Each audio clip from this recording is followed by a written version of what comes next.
So next I'm going to talk about change in the city, and cities are constantly changing. Cities have always changed and always will change, and change has different forms. We can strengthen and protect, we can fix problems, we can build new or build bigger, and quite often densify in cities where they are growing. And if we take this sort of situation, if we take this one building, or say this building, then we could redevelop that. That's fairly straightforward. It doesn't fundamentally change how the place works. It's a bit like a project on grand designs, where this group of different built environment professionals sort of interface with each other. They don't really need to know what they all do. They all work in different stages, and hopefully building that goes a bit better than something on Kevin McLeod's show, and you end up with it being built to budget and to program, which never seems to happen. But if we look at somewhere like this, then things are different. This is trying to change a whole place. So this is an estate in the London Borough of Southwark, which I'll take you to later, where I have a model here representing what it was like before it was hacked to pieces in the 60s, or the Germans bombed it in the 40s, where we had a series of roads. Facing those roads, we had blocks of terraced houses, and we had then red ownership plots within there, where we had the ownership split into multiple different owners. And along came the Germans, or the planners in the 60s. What they did was wiped out all of that lot.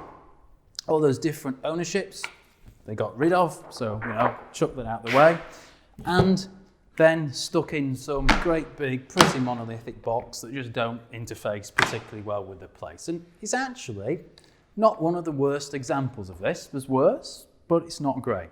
And if we want to fix that, it's really difficult, because all these different people have to fit together, have to mesh together, have to understand what they're going to do, because we're going to have to slowly take out parts where we find new homes for people who were there. So we probably start to look at putting back something that was there before, and probably trying to increase the density. In this location, we can really put back what was there before, because we've still got a street structure that buildings can interface with. So let's take out a couple of these blocks. Let's assume we sort of put back broadly what was there, but it will be a different form. Leave a part out so we've got some open space. But as we say, we're going to build taller, and that allows us to get more homes in to fund the scheme and to meet that desperate need for homes we've got in this country. And in doing that, everyone thinks, well, the planners plan cities, architects design cities. Well, no. Architects design that building. A planner gets planning permission for that building.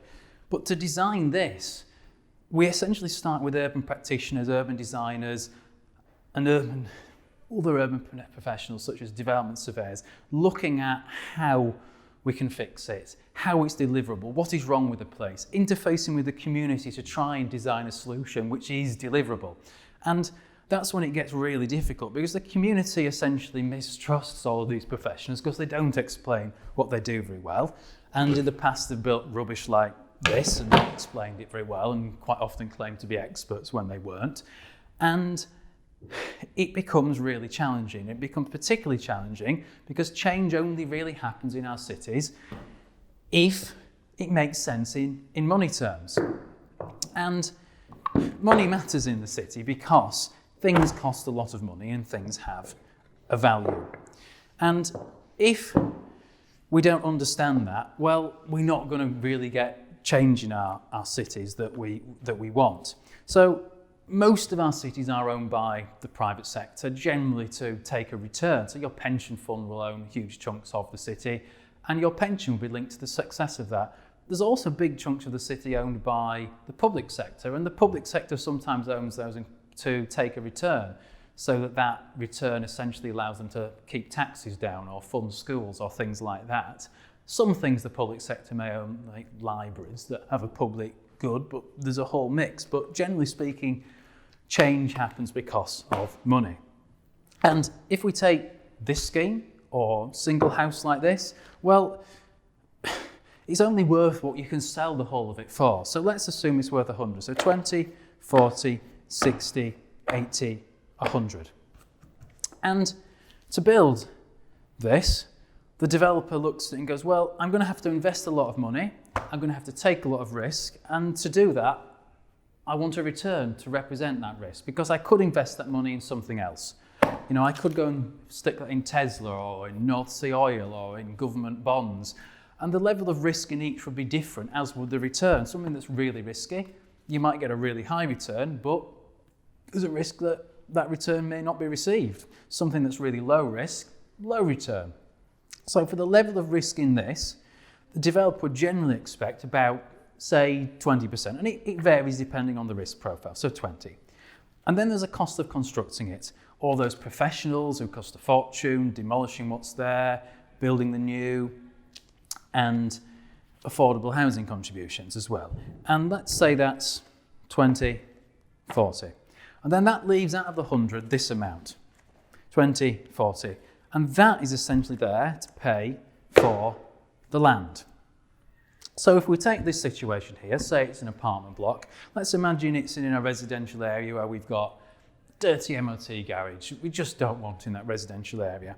So we want to see it changed. But that garage probably has a value as it is. It could be sold to another garage or continue running as a garage, and say that garage may well be worth more as a garage than it is as houses. So it might be worth 20, 40, 60. Then we have a problem, because it's going to cost that much to deliver the project, but the project is actually only worth that much. So we've lost that much money. So there's no way the public sector, well, the public sector could, and we'll come on to that, but there's no way the private sector will deliver that. But the public sector, as I said, could deliver it, could say, well, you know what, this profit, we'll take the risk and we won't take a return. We'll put that in so that we can make it happen, so we can buy that garage or move that garage, and then we'll make this project happen because we see a public good in it. But in doing that, they've taken no return, they've taken all the risk, and it could be that something goes wrong. It actually costs that much. So they have to find that money from somewhere, which means stealing it from schools or stealing it from your tax revenue.